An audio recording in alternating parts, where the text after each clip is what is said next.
चलिए let's see this question. क्या बोल रहा है, triangle is found by the tangents at a point this on the curve this. ठीक है, तो एक पैराबोला पर मुझे टेंजेंट बनाना है इस पॉइंट पर। पहले आप सेटिस्फाई करवा के करके देख लीजिए। तो जैसे मैं इसकी जगह 2 रखूंगा, y की जगह 2 रखने पर सेटिस्फाई कर रहा है, बहुत बढ़िया। इसका मतलब ये पॉइंट इस पैराबोला के ऊपर है। दूसरा ये पॉइंट उस सर्कल के भी ऊपर है, आप चेक कर लेना सेटिस्फाई करवा के। एंड द लाइन, तो एक तीसरी लाइन है। इन तीनों से मतलब इस पॉइंट पर मैं इस पैराबोला पे टेंजेंट बनाऊंगा, उस पर टेंजेंट बनाऊंगा, 2 लाइंस वो और एक ही लाइन, तो इन 3 लाइन से एक ट्रायंगल बनेगा।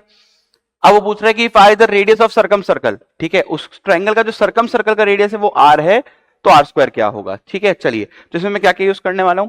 एक तो मैं यूज करूंगा टी इक्वल टू 0, भाई टेंजेंट लिखना है ना मुझे।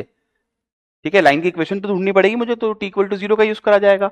दूसरा मैं, भाई जब वो मेरे से रेडियस पूछ रहा है, सर्कम सर्कल का रेडियस, तो एक्चुअली सर्कम सर्कल को हम कैपिटल आर से नॉर्मल दुनिया में डिनोट करते हैं, यहाँ पे उसने स्मॉल आर से डिनोट करा है, तो कोई दिक्कत नहीं है।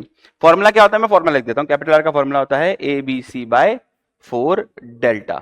यहाँ पे उसने स्मॉल आर दिया है, इसलिए मैं स्मॉल आर लिख रहा हूँ। ठीक है, या ऐसे लिख देता हूं मैं, सर्कम रेडियस।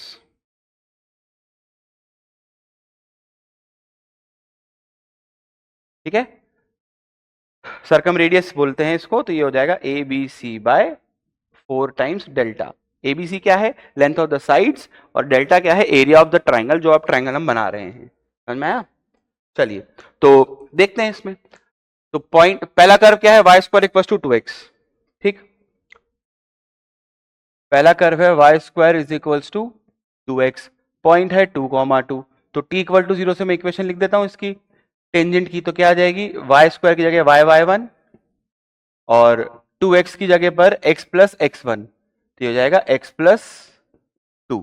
तो यहां से आया x minus 2y plus 2 is equal to 0।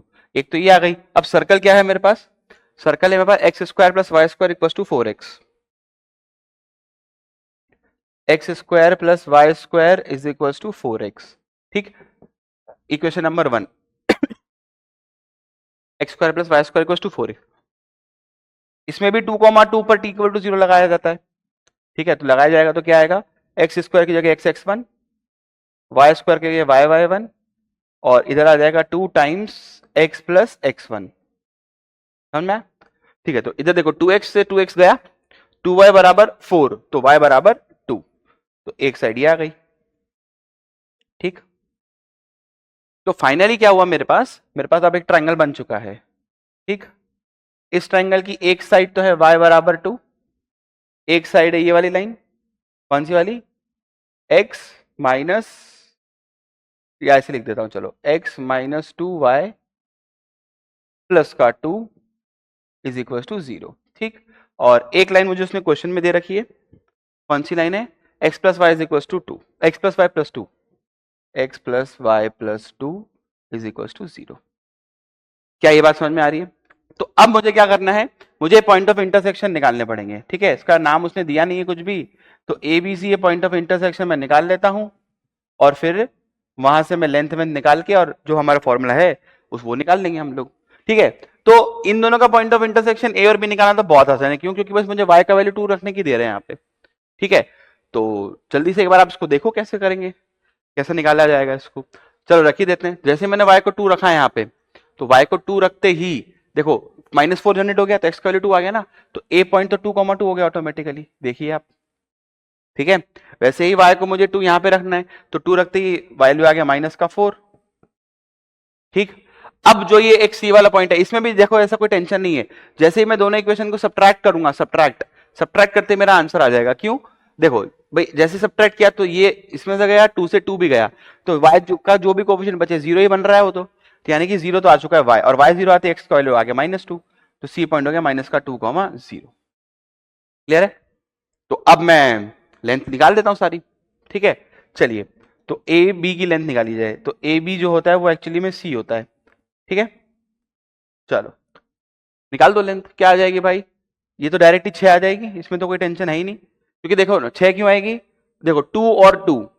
ठीक है, इसका मतलब y एक्सिस y कांस्टेंट हो गया है, y कांस्टेंट हो गया यानी कि हॉरिजॉन्टल लाइन है, तो बस इन दोनों पॉइंट्स के बीच का डिस्टेंस डायरेक्ट आ जाएगा मेरे पास। ठीक है, चलिए ए भी आ चुका है, बीसी भी निकाल लेते हैं। बीसी जो होगा वो ए के बराबर होगा, कितना आएगा भाई, -4 -2 यानी कि 2 का स्क्वायर प्लस 2 का स्क्वायर यानी कि √8 आ जाएगा। ये तो चेक कर लेना आप लोग एक बार। और ये भी मैं लिख देता हूं, आप फिर चेक कर लीजिएगा तीनों। AC जो है वो आ जाएगा 2 - 4 और 2 यानी कि √20 आ जाएगा, जो कि B होता है। √20 आ जाएगा, यानी कि ये हो जाएगा 2√2 और ये हो जाएगा 2√5। जहां तक मुझे ध्यान नहीं, एकदम सही है। ठीक है, आगे चला जाए। अब मुझे निकालना है एरिया। ABC तो निकल गया, अब डेल्टा निकालेंगे, एरिया। तो एरिया क्या आएगा भाई, अब समझना, यहाँ पे एक मस्त चीज बताता हूँ। अगर मैं सी से यहाँ पे एक परपेंडिकुलर डालूं भाई, half into base into height तो ऑलवेज एप्लीकेबल है ना, ऑलवेज एप्लीकेबल है। तो मैंने क्या करा, सी से एक परपेंडिकुलर डाल दिया। क्यों क्यों डाल दिया सी से परपेंडिकुलर, समझना। क्योंकि मैंने क्या बोला था, ये वाली जो लाइन है ये तो y एक्सिस के पैरेलल है ना, y इक्वल टू कांस्टेंट एक लाइन है, y इक्वल टू 2, तो इसके परपेंडिकुलर, तो मतलब ये जो पॉइंट है, इस पॉइंट का मैं इससे लाइन से डिस्टेंस तो बहुत आसानी से निकाल सकता हूँ भाई। ये y 2 पर बैठा है, ये पॉइंट 0 पर बैठा है, तो 0 से 2 के बीच का डिस्टेंस कितना होता है, 2। तो इसकी हाइट 2 है, तो ये इसकी लेंथ 2 है भाई। ठीक है, और बेस मुझे पता ही है 6, तो एरिया पता चल गया मेरे को। तो एरिया कितना हो गया, half into base into height, यानी कि 6 हो गया। ठीक, तो अब लगा देना फॉर्मूला हमारे पास, जो भी फॉर्मूला था। तो यहां पे हमें स्मॉल आर दिया, तो स्मॉल आर ही बोल देंगे उसको। तो क्या आएगा फॉर्मूला, ABC अपॉन 4 डेल्टा। तो ABC क्या है भाई, 2√5 into 2√2 into 6 by 4 times delta which is 6। Formula क्या लगाया मैंने, वापिस लिख देता हूं, ABC बाय 4 डेल्टा। तो 6 से 6 गया, ये 4 गया, तो आर स्क्वायर कितना आ गया फाइनली, 10। ठीक है, चलो, इज इक्वल्स टू 10।